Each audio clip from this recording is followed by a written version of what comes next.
ದಾವಣಗೆರೆ ಜಿಲ್ಲಾ ಪಂಚಾಯಿತಿ ಸಹಾಯಕ ನಿರ್ದೇಶಕ ಎಚ್ ಬಸವರಾಜ್ ಅವರು ಒಂದೇ ಸ್ಥಳದಲ್ಲಿ 24 ವರ್ಷಗಳಿಂದ ಕಾರ್ಯನಿರ್ವಹಿಸುತ್ತಿದ್ದು ಅನೇಕ ಅಕ್ರಮಗಳಲ್ಲಿ ಭಾಗಿಯಾಗಿದ್ದಾರೆ ಎಂದು ವಕೀಲ ಡಾಕ್ಟರ್ ಕೆಎ ಓಬಳಪ್ಪ ಗಂಭೀರವಾಗಿ ಆರೋಪಿಸಿದ್ದಾರೆ.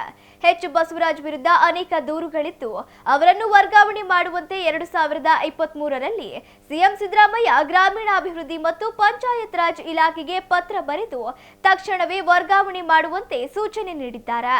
ಜಿಲ್ಲಾ ಉಸ್ತುವಾರಿ ಸಚಿವ ಎಸ್ ಮಲ್ಲಿಕಾರ್ಜುನ್, ಪಂಚಾಯತ್ ರಾಜ್ ಇಲಾಖೆ ಆಯುಕ್ತ ಪ್ರಿಯಾಂಕ್ ಮೇರಿ ಫ್ರಾನ್ಸಿಸ್ ಅವರು ಕೂಡ ಎಚ್ ಬಸವರಾಜ್ ವರ್ಗಾವಣೆ ಮಾಡುವಂತೆ ಅಂದಿನ ಸಿಇಒ ಸುರೇಶ್ ಬಿ ಇಟ್ನಾಳ್ಗೆ ಆದೇಶ ಹೊರಡಿಸಿದ್ದರು. ಆದರೂ ಬಸವರಾಜ್ ಅವರು ಪ್ರಭಾವ ಬಳಸಿ ಜಿಲ್ಲಾ ಪಂಚಾಯಿತಿಯಲ್ಲೇ ಕಾರ್ಯನಿರ್ವಹಿಸುತ್ತಿದ್ದಾರೆ. ಹೀಗಿರುವಾಗ ರಾಜ್ಯದಲ್ಲಿ ವರ್ಗಾವಣೆ ನೀತಿ ನಿಯಮ ಇನ್ನೇಕೆ ಬೇಕು ಎಂದು ಪ್ರಶ್ನಿಸಿದ್ದಾರೆ. ಎಚ್ ಬಸವರಾಜ್ ಅವರ ಅಧಿಕಾರ ದುರುಪಯೋಗ, ಅಕ್ರಮ ಆಸ್ತಿ ಬಗ್ಗೆ ಲೋಕಾಯುಕ್ತಕ್ಕೆ ದೂರು ಸಲ್ಲಿಸಿದ್ದು ಅವರ ವಿರುದ್ಧ ಸಂಬಂಧಪಟ್ಟ ಇಲಾಖೆ ಅಧಿಕಾರಿಗಳು ಸೂಕ್ತ ಕ್ರಮ ಜರುಗಿಸಬೇಕು ಎಂದು ಆಗ್ರಹಿಸಿದ್ದಾರೆ.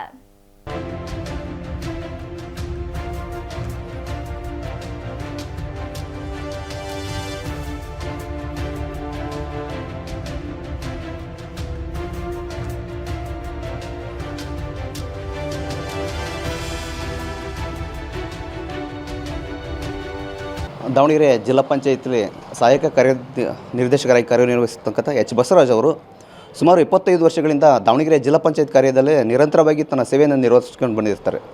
ಇವ್ರ ಮೇಲೆ ಸಾಕಷ್ಟು ಅಕ್ರಮ ಆಸ್ತಿ ಆರೋಪಗಳಾಗಿರ್ಬೋದು, ಅಧಿಕಾರಿಗಳಿಗೆ ನೀಡ್ತಕ್ಕಂಥ ಕಿರುಕುಳ ಆಗಿರ್ಬೋದು, ಹಲವಾರು ರೀತಿಯ ಆರೋಪಗಳಿದ್ದರೂ ಕೂಡ ಇವ್ರನ್ನ ಯಾವ ಅಧಿಕಾರಿಯೂ ಕೂಡ ಬದಲಾವಣೆ ಮಾಡುವಂಥ ಪ್ರಯತ್ನಕ್ಕೆ ಮುಂದಾಗಿಲ್ಲ.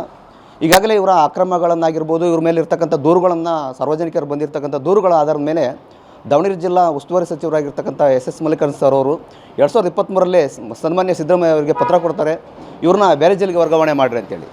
ಆ ಪತ್ರವನ್ನು ಆಧರಿಸಿ ಸಿದ್ದರಾಮಯ್ಯ ಅವರು ಕೂಡ ಒಂದು ಪತ್ರವನ್ನು ಹೊರಡಿಸ್ತಾರೆ ಪ್ರಧಾನ ಕಾರ್ಯದರ್ಶಿಗಳು ಗ್ರಾಮೀಣಾಭಿವೃದ್ಧಿ ಮತ್ತು ಪಂಚಾಯತ್ ರಾಜ್ ಇಲಾಖೆಗೆ. ಆ ಪತ್ರವನ್ನು ಹೊರಡಿಸಿ ಸುಮಾರು 3 ವರ್ಷ ಕಳೀತಾ ಬಂದರೂ ಕೂಡ ಇದುವರೆಗೂ ಆ ಅಧಿಕಾರಿಯನ್ನು ವರ್ಗಾವಣೆ ಮಾಡುವುದಕ್ಕೆ ಸಾಧ್ಯವಾಗಿಲ್ಲ. ಯಾಕಂತೇಳಿದ್ರೆ ಅಷ್ಟು ಪ್ರಬಲವಾಗಿರ್ತಕ್ಕಂಥ ವ್ಯಕ್ತಿ. ಕರ್ನಾಟಕದಲ್ಲಿ 25 ವರ್ಷ ಒಂದೇ ಕಡೆ ಸೇವೆ ಸಲ್ಲಿಸ್ತಾನೆ ಒಬ್ಬ ಅಧಿಕಾರಿ ಅನ್ನೋದಾದರೆ ವರ್ಗಾವಣೆ ನಿಯಮಗಳನ್ನು ಯಾಕೆ ಇರಬೇಕು ಅನ್ನುವಂಥದ್ದು ನಮ್ಮ ಪ್ರಶ್ನೆ ಆಗಿರ್ತಕ್ಕಂಥದ್ದು. ಸಾಮಾನ್ಯ ಅಧಿಕಾರಿಗಳಿಗೆ ಒಂದು ನಿಯಮ, ಪ್ರಬಲರಿಗೆ ಒಂದು ನಿಯಮ ಆಗೋದಾದರೆ ವರ್ಗಾವಣೆ ನಿಯಮ ಬೇಕಾಗಿಲ್ಲ. ಯಾರೆಲ್ಲಿ ನೇಮಕ ಆಗಿರ್ತಾರೋ ಅಲ್ಲೇ ಮುಂದುವರಿಸ್ಬೋದಾಗಿರ್ತದೆ. ಅಂದರೆ ವಿಶೇಷ ಏನು ಅಂತ ಹೇಳಿದ್ರೆ, ಸಿದ್ದರಾಮಯ್ಯ ಅವರಿಗೆ ಒಂದು ಪತ್ರಕ್ಕೆ ಬೆಲೆ ಇಲ್ಲ ಅನ್ನೋದಾದರೆ ಈ ದೇಶದಲ್ಲಿ ಯಾವ ಅಧಿಕಾರಿಗಳಿಗಾಗಿರ್ಬೋದು ಯಾರಿಗೆ ಬೆಲೆ ಕೊಡ್ತಾರೆ ಅನ್ನುವಂಥದ್ದು ನಮಗೆ ಗೊತ್ತಾಗ್ತಾ ಇಲ್ಲ. ಈಗ ಯಾಕಂದರೆ ಸಾಕಷ್ಟು ಅಕ್ರಮದ ಆರೋಪಗಳಿದ್ದಾವೆ. ಅಕ್ರಮ ಆಸ್ತಿ ಮಾಡಿದ್ದಾರೆ, ಅಧಿಕಾರಿಗಳಿಗೆ ಸಾಕಷ್ಟು ಕಿರುಕುಳ ಕೊಡ್ತಾ ಇದ್ದಾರೆ. ಮತ್ತು ಜಿಲ್ಲಾ ಪಂಚಾಯತಿಯಲ್ಲಿ ನಡೀತಕ್ಕಂಥ ಬಹುತೇಕ ಅಕ್ರಮಗಳಿಗೆ ಕೇಂದ್ರ ಸ್ಥಾನವಾಗಿರ್ತಕ್ಕಂಥ ವ್ಯಕ್ತಿ ಮತ್ತು ಹಲವಾರು ರೀತಿಯಾಗಿರ್ತಕ್ಕಂಥ ಸಮಸ್ಯೆಗಳನ್ನು ಸೃಷ್ಟಿ ಮಾಡಿರ್ತಕ್ಕಂಥವರು ತನ್ನ ಎಲ್ಲ ಬಿಸ್ನೆಸ್ಸನ್ನಾಗಿರ್ಬೋದು, ತನ್ನ ಎಲ್ಲ ಕ್ರಿಯಾ ಚಟುವಟಿಕೆಗಳನ್ನು ಜಿಲ್ಲಾ ಪಂಚಾಯತಿಯಲ್ಲಿ ನಡೆಸ್ತಾ ಬಂದಿದ್ದಾರೆ.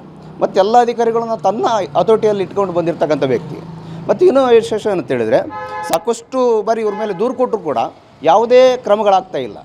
ಆ ಕಾರಣಕ್ಕೋಸ್ಕರವಾಗಿ ಇವ್ರನ್ನ ಬೇರೆ ಜಿಲ್ಲೆಗೆ ವರ್ಗಾವಣೆ ಮಾಡಬೇಕು ಅನ್ನೋಂಥದ್ದು ನಮ್ಮ ಆಶೆ ಆಗಿರ್ತಕ್ಕಂಥದ್ದು. ಯಾಕಂತೇಳಿದರೆ ಇಂಥ ಅಧಿಕಾರಿ ಇಲ್ಲೇ ಮುಂದುವರೆದಿದ್ದೇ ಆದರೆ ಇನ್ನೂ ಹೆಚ್ಚು ಅಕ್ರಮಗಳು ನಡೀತವೆ, ಇನ್ನೂ ಭ್ರಷ್ಟಾಚಾರಗಳು ನಡೀತವೆ.